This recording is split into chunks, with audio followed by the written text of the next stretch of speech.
Jumbo. Bonjour. Здравствуйте. Tayo.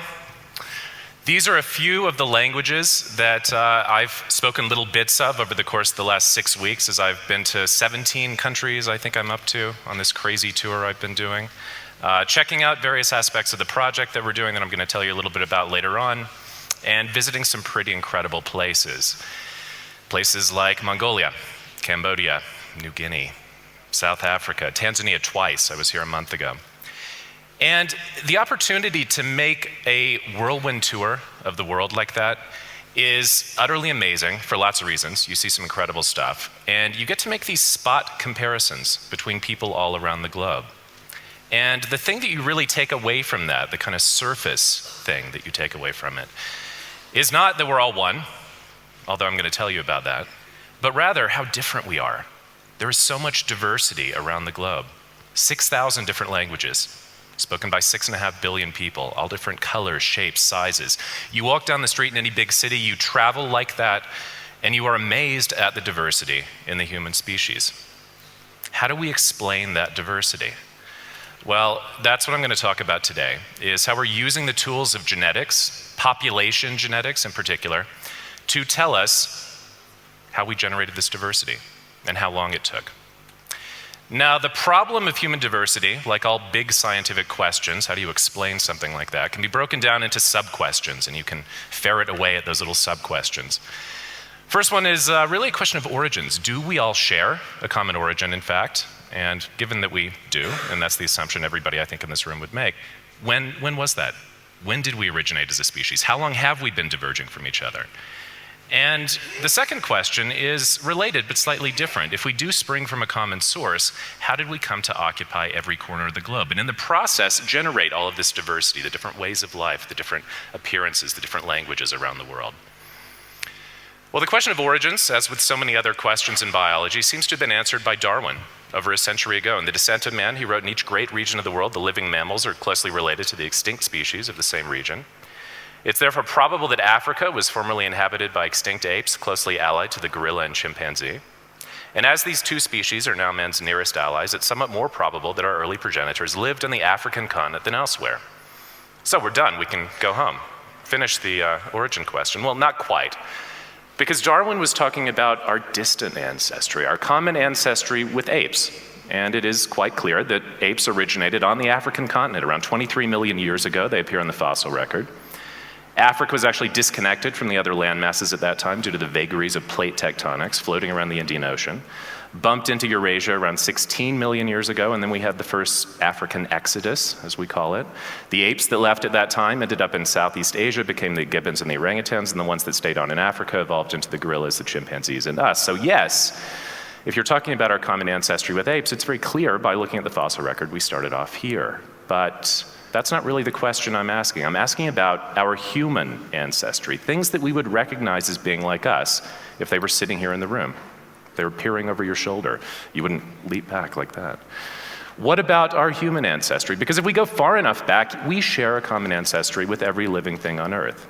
DNA ties us all together, so we share ancestry with barracuda and bacteria and mushrooms, if you go far enough back, over 1 billion years.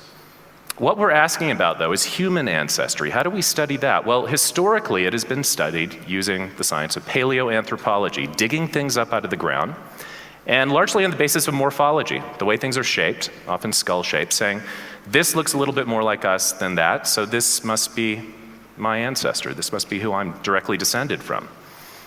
The field of paleoanthropology, I'll argue, gives us lots of fascinating possibilities about our ancestry, but it doesn't give us the probabilities that we really want as scientists. What do I mean by that?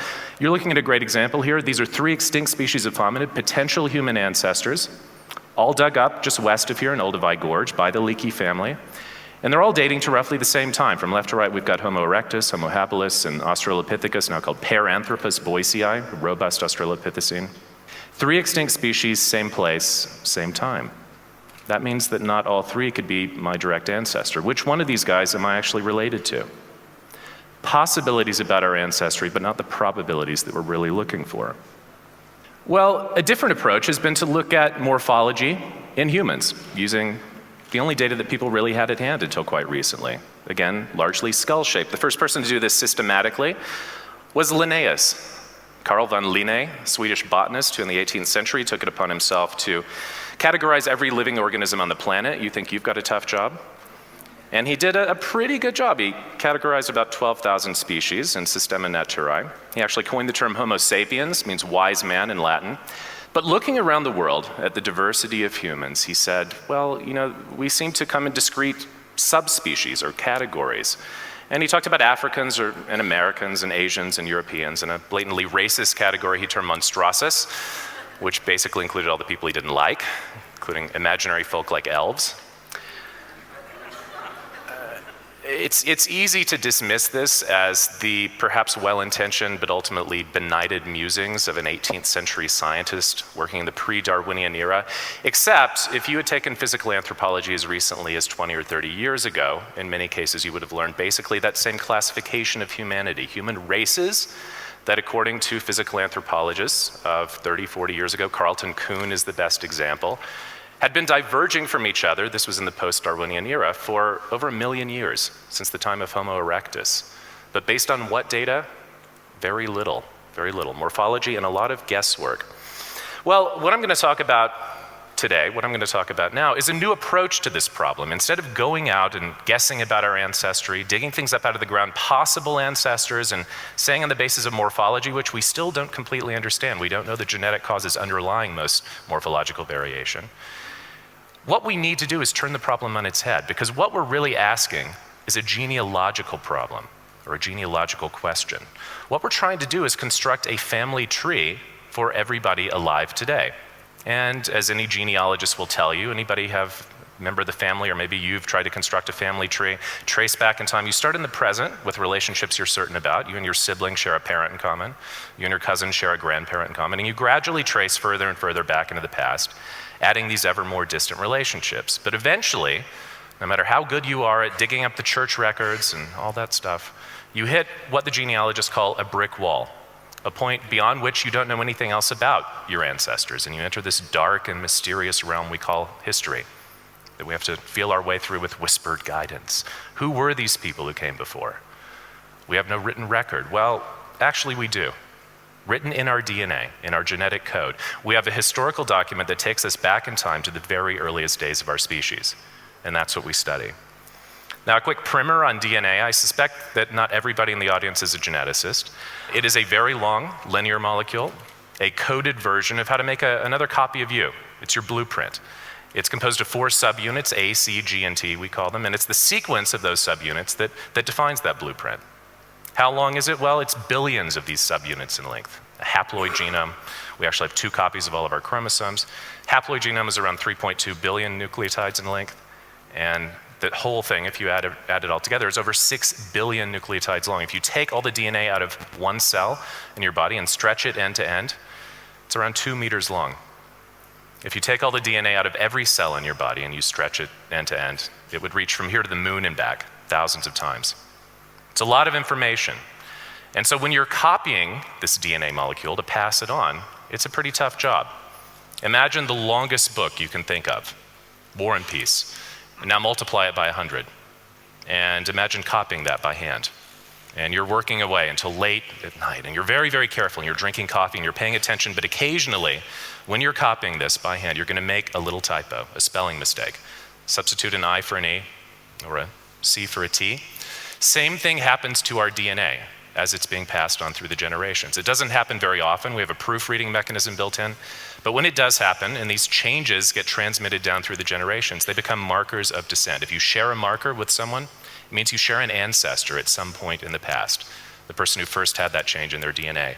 And it's by looking at the pattern of genetic variation, the pattern of these markers in people all over the world, and assessing the relative ages when they occurred throughout our history, that we've been able to construct a family tree for everybody alive today. These are 2 pieces of DNA that we use quite widely in our work. Mitochondrial DNA tracing a purely maternal line of descent. You get your mtDNA from your mother and your mother's mother, all the way back to the very first woman. The Y chromosome, the piece of DNA that makes men men, traces a purely paternal line of descent.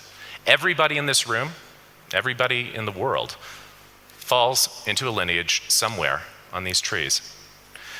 Now, even though these are simplified versions of the real trees, they're still kind of complicated, so let's simplify them, turn them on their sides, combine them so that they look like a tree with the root at the bottom and the branches going up. What's the take-home message?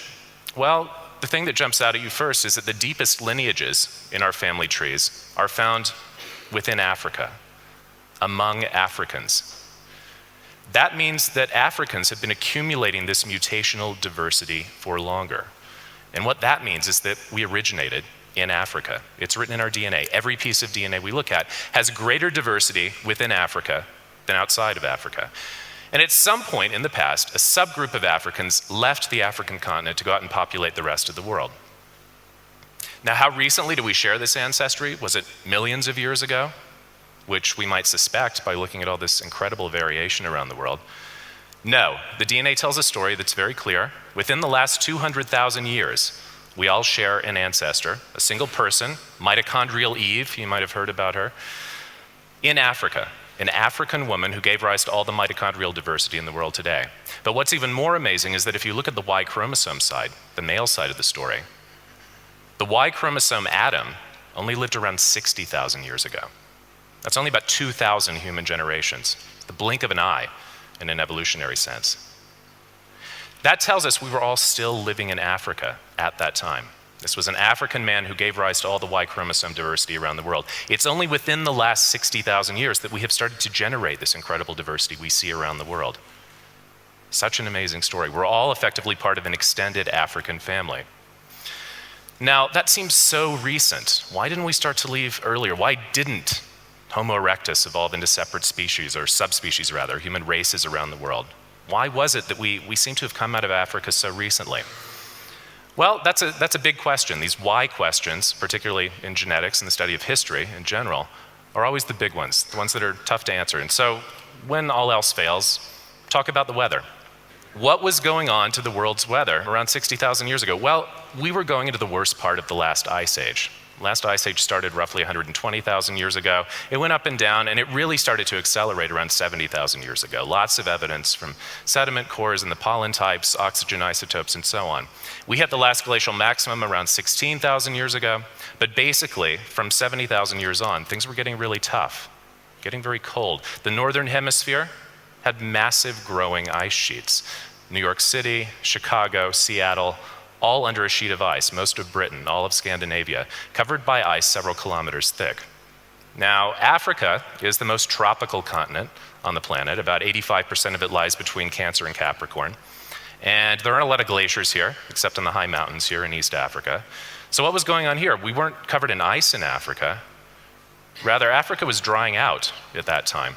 This is a paleoclimatological map of what Africa looked like between 60 and 70,000 years ago, reconstructed from all these pieces of evidence that I mentioned before. The reason for that is that ice actually sucks moisture out of the atmosphere. If you think about Antarctica, it's technically a desert. It gets so little precipitation. So the whole world was drying out. The sea levels were dropping. And Africa was turning to desert. The Sahara was much bigger then than it is now. And the human habitat was reduced to just a few small pockets compared to what we have today. The evidence from genetic data is that the human population around this time, roughly 70,000 years ago, crashed to fewer than 2,000 individuals. We nearly went extinct. We were hanging on by our fingernails. And then something happened. Great illustration of it. Look at some stone tools. The ones on the left are from Africa, from around 1 million years ago. The ones on the right were made by Neanderthals, our distant cousins, not our direct ancestors, living in Europe, and they date from around 50 or 60,000 years ago. Now, the risk of offending any paleoanthropologists or physical anthropologists in the audience, basically, there's not a lot of change between these two stone tool groups. The ones on the left are pretty similar to the ones on the right. We are in a period of long cultural stasis from 1 million years ago until around 60 to 70,000 years ago. The tool styles don't change that much. The evidence is that the human way of life didn't change that much during that period. But then, 50, 60, 70,000 years ago, somewhere in that region, all hell breaks loose. Art makes its appearance. The stone tools become much more finely crafted. The evidence is that humans began to specialize in particular prey species at particular times of the year. The population size started to expand. Probably, according to what many linguists believe, fully modern language, syntactic language, subject, verb, object that we use to convey complex ideas, like I'm doing now, appeared around that time. We became much more social. The social networks expanded. This change in behavior allowed us to survive these worsening conditions in Africa, and they allowed us to start to expand around the world. We've been talking at this conference about African success stories. Well, you want the ultimate African success story? Look in the mirror. You're it. The reason you're alive today is because of those changes in our brains that took place in Africa, probably somewhere in the region where we're sitting right now, around 60, 70,000 years ago. Allowing us not only to survive in Africa, but to expand out of Africa. An early coastal migration along the south coast of Asia, leaving Africa around 60,000 years ago, reaching Australia very rapidly by 50,000 years ago. Slightly later migration up into the Middle East. These would have been savanna hunters. So those of you who are going on one of the post-conference tours, you'll get to see what a real savanna is like, and it's basically a meat locker. People who would have specialized in killing the animals, hunting the animals on those meat locker savannas, moving up, following the grasslands into the Middle East around 45,000 years ago, during one of the rare wet phases in the Sahara, migrating eastward, following the grasslands, because that's what they were adapted to live on. And when they reached Central Asia, they reached what was effectively a steppe superhighway, a grassland superhighway. The grasslands at that time, this is during the last ice age, stretched basically from Germany all the way over to Korea. And the entire continent was open to them. Entering Europe around 35,000 years ago, and finally a small group migrating up through the worst weather imaginable. Siberia, inside the Arctic Circle, during the last ice age, temperatures of minus 70, minus 80, even minus 100 perhaps, migrating into the Americas, ultimately reaching that final frontier. An amazing story, and it happened first in Africa, the changes that allowed us to do that, the evolution of this highly adaptable brain that we all carry around with us, allowing us to create novel cultures, allowing us to develop the diversity that we see on a whirlwind trip like the one I've just been on. Now, that story I just told you is literally a whirlwind tour of how we populated the world, the great Paleolithic wanderings of our species. And that's the story that I told a couple of years ago in my book, The Journey of Man, and the film that we made with the same title.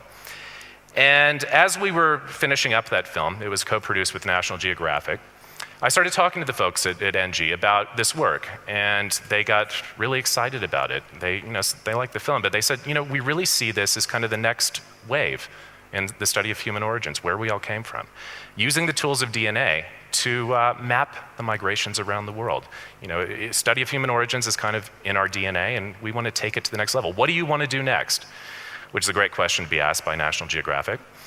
And I said, well, what I've sketched out here is just that. It is a very coarse sketch of how we migrated around the planet. And it's based on a few thousand people we've sampled from a handful of populations around the world, studied a few genetic markers, and there are lots of gaps on this map where we've just connected the dots. What we need to do is increase our sample size by an order of magnitude or more. Hundreds of thousands of DNA samples from people all over the world. And that was the genesis of the Genographic project. The project launched in April of 2005. It has three core components. Obviously, science is a big part of it. The field research that we're doing around the world with indigenous peoples, people who've lived in the same location for a long period of time, retain a connection to the place where they live that many of the rest of us have lost. So my ancestors come from all over Northern Europe. I live in the eastern seaboard of North America when I'm not traveling. Where am I indigenous to? Nowhere, really. My genes are all jumbled up. But there are people who retain that link to their ancestors that allows us to contextualize the DNA results. That's the focus of the field research, centers that we've set up all over the world, 10 of them, top population geneticists. But in addition, we wanted to open up this study to anybody around the world. How often do you get to participate in a big scientific project, the Human Genome Project or a Mars rover mission? In this case, you actually can. You can go onto our website, nationalgeographic.com/genographic. You can order a kit, you can test your own DNA. And you can actually submit those results to the database and tell us a little bit about your genealogical background, have the data analyzed as part of the scientific effort. Now, this is all a nonprofit enterprise, and so the money that we raise after we cover the cost of doing the testing and making the kit components gets plowed back into the project, the majority going to something we call the Legacy Fund. It's a charitable entity, basically a grant-giving entity that gives money back to indigenous groups around the world for educational, cultural projects initiated by them. They apply to this fund in order to do various projects, and I'll show you a couple of examples. So how are we doing in the project? We've got about 25,000 samples collected from Indigenous people around the world. The most amazing thing has been the interest on the part of the public. 210,000 people have ordered these participation kits since we launched 2 years ago, which has raised around $5 million. The majority of which, at least half, is going back into the Legacy Fund. We've just awarded the first Legacy grants totaling around $500,000. Projects around the world documenting oral poetry in Sierra Leone, preserving traditional weaving patterns in Gaza, language revitalization in Tajikistan, et cetera, et cetera. So the project is going very, very well, and I urge you to check out the website and watch this space. Thank you very much.